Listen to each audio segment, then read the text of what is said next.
The fastest women in the world are here in Kona right now ahead of the Ironman World Championships. And two of those women happen to be riding the same bike. I'm talking about Kat Matthews, the 2024 Ironman Pro Series winner, and the Ironman World Champion, Laura Philipp. Now, they are both on the Canyon Speedmax CFR. And I thought it'd be interesting to take a closer look at exactly what specific changes they have made to their individual setups and why. So I'll be grabbing a couple of words from both of the athletes as well, just days ahead of their big dance here in Kona.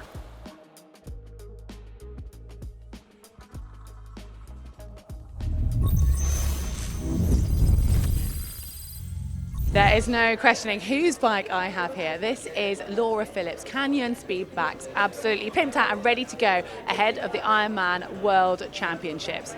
Now, at a first glance, this cockpit might look like most of the cockpits you're seeing the pros riding, but there's one quite interesting aspect which kind of came about as a bit of trial and error in the wind tunnel. Now, you'll see on the custom-built sort of aero bars here that lots of the pros have the curved section underneath.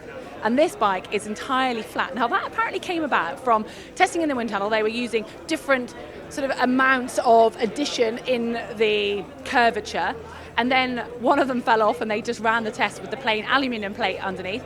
Turned out that was faster. So that is now the model that they have worked on, and it's entirely flat and smooth. Obviously the rest is designed and fitted to Laura's arms. And the angle has been sort of worked out for, obviously, for comfort, for aerodynamics, and importantly for actually vision, which is something you maybe don't think about, because this is the same setup that Laura used in Nice. And they were explaining, both Laura and her coach, that you need to still be able to see the road very clearly when you're riding a more technical course. And as a result, that was also taken into consideration, because there's so much you can do in a wind tunnel, but it's obviously got to work out in the real world. Before we take a closer look at the front end of Kat's bike, it's probably worth pointing out the height difference between the two athletes. Laura is 5'9" and Kat 5'5". The 4-inch or 10-centimetre difference is significant when it comes to understanding their different setups, and it's highlighted due to the fact they're both riding the size small frame. Well, right here I have Kat Matthews' Canyon Speedmax. Onto the front end here and a few customisations. Obviously, the most prominent one being the aero setup here, the aero bars and the cockpit. And there's a really nice, you can see the angle here that's designed just to help the athletes really sit with their elbows into that so they can relax and almost push down to get more power out. It might look like this is for aesthetics because it does look really nice and raw, taking a bit of inspiration from Formula One maybe, but it's all about shaving weight. So this bike was the same setup that was used for Nice, and they were looking at trying to take away any extra weight, so that was the base bar tape was removed. But you will see that Kat here has this very harsh gripper tape, and that has been put on just for this course because obviously it's exceptionally hot and sweaty, and you want to, when you do need to use your brakes, it's not going to be very often, you want to make sure you've got absolutely brilliant grip on your base bars and on those brake levers. Talking of it being hot and sweaty, inside the aero bars, Kat's actually got a special pad from a wicking foam that is then covered in a material that cools when it's wet and has airflow. The final part to notice about Kat's setup here, obviously she's done a lot of testing in the wind tunnel, and you'll see it's quite a steep angle but not very high, so she's gone quite low at the front but quite steep, not just for the aerodynamics as the front on part here, but also where her body can then fit in underneath that. Onto the hydration setups, and this is probably where we see the most individuality, in part due to athletes' positions, but also due to their nutrition strategies. Both are yet to decide on their final race day bottle setup, but let's take a look at their options. Now this is Laura's race day bike setup, however there's still a decision to make as to whether she runs this upside down Canyon Aero bottle on here or takes it away, because it does give aerodynamic gains, but if you want to use it, you've got to sit up to take that hydration. She's going to be using most of her hydration from the inbuilt system where she doesn't obviously have to move and she can refill that on the go. You've also got the bottle cage on top with her Ministry Nutrition in. That will be staying on race day for sure. And then if we look at the final bit of the hydration behind the saddle, it's just one bottle cage. We're seeing quite a few athletes with two. And interestingly, this bike doesn't have the extension we're seeing so many of the pros riding. And there's a few reasons for that, one of which is actually the ease of being able to get on and off the bike. Because if you think you see those extensions which are in theory better for aerodynamics that come up and back behind the saddle, well actually you're going to be losing time getting on and off the bike, and the aerodynamic gains are apparently very minimal. Back to Kat's bike, and this is where things get really interesting. And the most notable thing is you'll see two straws just popping up the top there. That one of those is coming from the internal hydration, which Kat will be using. You've got 400 ml inside of here. And the second straw is actually coming from this bottle here, which Kat has adapted.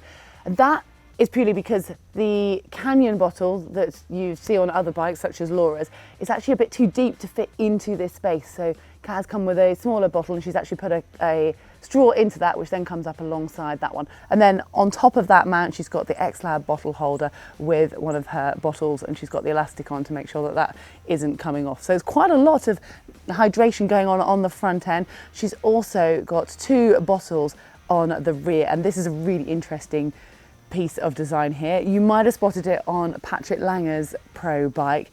There's only apparently 4 of them currently in the world, because I have my eyes set on one of these for my bike. But basically, Kat, being a relatively smaller athlete, I think she's about 5'5", riding the small frame because she wants to have these size wheels, has the problem that she doesn't have enough height of her seat post to be able to put a normal attachment onto the back end. So Canyon have worked really closely actually with Kat. That was the reason for this design, to come up with this splitter post that is the actual seat post amalgamated into the sort of aero fairing, which then doubles up as a bottle mount holder. And I think that is incredibly cool. She's opted for 2 bottles on the back of that, and obviously it's practical, but it's also going to be adding some very important aerodynamic gains. Then the gear choices and components. Interestingly, both opting for the same 2x setups with just a couple of differences you'll see. So let's take another look at Laura's bike first. Onto the chain rings, and you'll see this is a Swish expensive looking carbon TI setup, which she's running a 5844. And a lot of that has come down to the fact of the efficiency of the chain and being able to ride in the middle of the cassette. She's got a 1033 on the back, and obviously we've got some big descents on Kona, but also some climbs. So she has just found that that's helps her find an optimum cadence, being able to put out that high power, but also still have the aerodynamic efficiency of the chain. Whilst we talk about the chain, it is a bling gold chain that hasn't been chosen for the aesthetics, although it does match very nicely with the bike. Again, it is one of the top range, and it's waxed, and it's all about saving those watts. She's got SRM power cranks at 170mm, and on the end of them we've got the Speed Play pedals, and then back here you can see the ceramic Speed oversized jockey wheels with the cover over for extra aerodynamics. Now on to her chainring choice. So Kat is actually running a 5844 tooth chainring, and she's gone for 160mm cranks, and on the end of those she's got the Favera Asiamo Pro power meter pedals. And with that she's got a 1034 cassette. Finally, the wheel choice. This is always a tough one in Kona, with the unpredictable yet potentially very strong winds. These are the wheels that Laura's going to be using on race day. The Swiss side Hadron 3, the Ultimate 850. And we have to kind of cover this little decal, don't we, with Laura, Philipp and the lightning bolt. There is attention to detail everywhere. And it isn't just aesthetics, it's not just aerodynamics, it's the whole thing that's been taken into consideration. And whilst we're on the wheels, we have to talk about the tyres. These are a prototype from Schwalbe, the Pro 1 Aero. Now, interestingly, they are 28mm. And now I asked Philipp for this, what width is Laura riding for the front and the rear? Well, apparently, both tyres are front tyres. And this is because after testing 20 pairs, the rolling resistance on a front tyre is less than the rolling resistance on a rear tyre. That is the attention to detail that's going on here. It looks like Laura is set on her front wheel choice. Kat's is still TBC. So you'll see, obviously, she's riding DT Swiss. The ARC 1100 are on at the moment, but apparently Kat's going to stick with this for the back wheel on race day, but is potentially going to swap out for a 50 or a 62 on the front. She's going to assess what the wind conditions are on race day. And as it's set up at the moment, she's got the Grand Prix 5000 TT tyres on both front and back. But when she changes that front wheel, she is going to be swapping it for the Continental Aero tyre as well, whichever wheel it happens to be. It really is no surprise that there has been such attention to every minute detail. At a first glance, it can seem that maybe the differences are quite minimal, but when you start to hear about the process that both athletes have been to, you realise it is quite a journey to get here with that setup. Well, I did manage to speak to both Kat and Laura a little bit about their setups, and well, at least I got one of their race strategies. Well, Laura, you are looking amazing. Your bike is looking amazing. I know you've done a lot of work in the wind tunnel. Anything specific that you have changed for this race? No, I think I have not changed much or anything, and I think that is a good thing, because I feel like I have such a good working system already, and honestly, I don't really like to do last-minute changes. So it gives me a good feeling that we set up the whole system early, and now I know it's like running well, and I can just focus on racing hard. I think we added one bottle. That is the only thing that will be changed, I think. And how much of your race plan can you tell me? Well, I think it's no secret, right? Like, I won't miraculously come out of the water first. So my game plan is like I usually race. I come from behind. I will try to close the gap. This will be my mantra. Close the gap.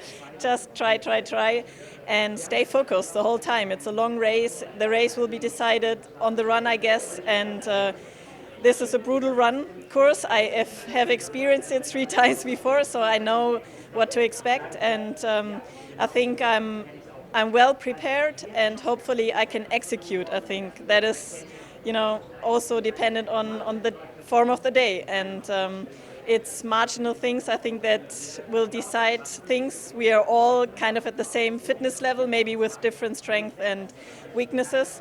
But I try to focus on chasing and staying strong till the end, and hopefully come to the front at some point. And you've got all your mantras for that. Very quickly, just talk me through the design of your kit this year. Well, first of all, I think I'm probably the athlete that has the most Lucky Charms on the bike, on myself, like Lucky Charms earrings, Lucky Charms socks with the kick-ass socks. And then also on the bike, there's quite a few things. It's like the world champion star. I have a golden screw, which is a tradition from Canyon. And then also on my toolbox, inside the toolbox, there's a special painting that only I get to see, obviously, but you can have a look if you want to, with a special saying what my goal is for this race. And knowing that all this will be on me, on my kit, on my bike, just gives me a good feeling. Awesome. Well, we look forward to watching you perform on race day. Good luck. Thank you so much. All right, Kat, we've had a very close look at your bike. It's looking fast. It's looking exciting. What changes have you made in the last year or so since we last saw it? Yeah, I'm really happy with it. I think the biggest part of it is sort of me and the bike together. So we've really worked on position. I've been working with Alex Dowse a little bit. We've been in terms of specific positional stuff. Been in the wind tunnel, obviously, and I've just been practicing a little bit more in the time trial position. For me, the holding position and actually getting my head down and being a little bit more closed off has been quite a big challenge for me. Since that was a bit harder, obviously, having been hit in that position. So that's been something this year that I've really practiced myself. But in terms of the hard work, because everyone only cares about the bike, really, the cockpit's obviously been changed just in terms of position. I've got some new cooling pads, which is like a Kona thing from last year, I believe, or a couple of years ago. And then as we come back through the bike, I've got this really quite cool integrated bottle mount with the I'm jealous. So because I'm slightly shorter, and again, it's just a good example of Canyon realizing that there's a gap there, and for shorter athletes, and filling it. So hopefully that will be something that they continue to look at. But yeah, I think that's. Oh, I guess my helmet, the integration of, like I said, bike, me, and then my helmet. We've been really fortunate to work with the new Oakley helmet. So there's been a bit of a running joke in my team that honestly I think Oakley have designed it for me. It just fits so well, and it's so nice to be able to know that is genuinely the fastest helmet for my position at the moment. So yeah, I'm really happy about it. That's really cool. And I feel really rude when I'm asking you all about your kit and you're like, oh, the hard work. And obviously the hard work's the most important thing, but this video is about your bike. But talking about the final bit about, I guess, you race plan, I know you're not going to give me a huge amount, but can you tell me what is your I guess, your race plan for Saturday. No, sorry. We'll have to wait and see. Well, we can't wait to wait and see, so good luck on Saturday. Thanks so much. Well, I found that super interesting, and I really hope that you guys did too. And I think it just goes to show how much hard work and how many hours go into making these bikes as fast as possible. Not just the athletes, but their wider team as well. And now, while the performance is over, to Kat and Laura to see what they can produce out on the Queen K. They are currently the fastest two in the world when it comes to overall Ironman times. And I'm really excited to see the race unfold. Well, do let me know what you have found the most interesting elements of these bikes. You can do that in the comments section below. And whilst you're there, why not just give me your race day predictions? Go on, we'd love to have a little bit of a chat to see who we think is going to take the title here in Kona. And hopefully you've enjoyed this insight, this slightly different video of looking at both bikes in one. If you have, please give us a like to show your support.